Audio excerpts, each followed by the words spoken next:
nagsimula ang BOG Dancer noong taong 2000. Siyempre, bago mabuo ang BOG Dancer, nagsimula muna yung grupo sa pangalan Explosion Expert. Ito yung taong late 90s.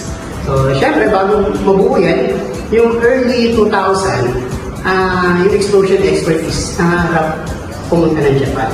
So, ito na yan, yung nag-audition, binubuo na yung grupo. So, nabuo yung grupo ng sa iba't ibang dancer na galing dito sa Taguig.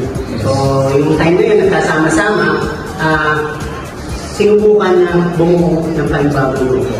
Ito na yung pangalan na BOG Dancer or Boys on Group noong taong 2000. So, yan, dyan nagsimula ang BOG Dancer. Yes.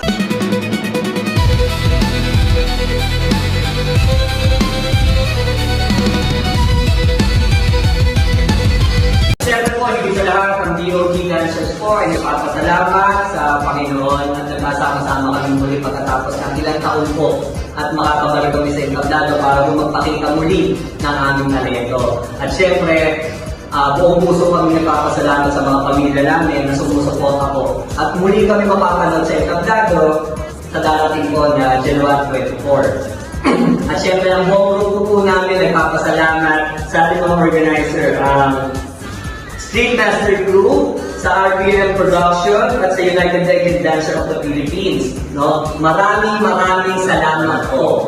Nawa po ay gabayan kayo ng Panginoon at nabibigyan ng lakas para mag-organize ng mga ganitong dance contest. Nabibigyan pagkakataon po yung mga katulad namin ng mga dancer. Muli makabalik. So, abangan niyo po kami. It's coming January 24. See you there, guys. Dance PH TV.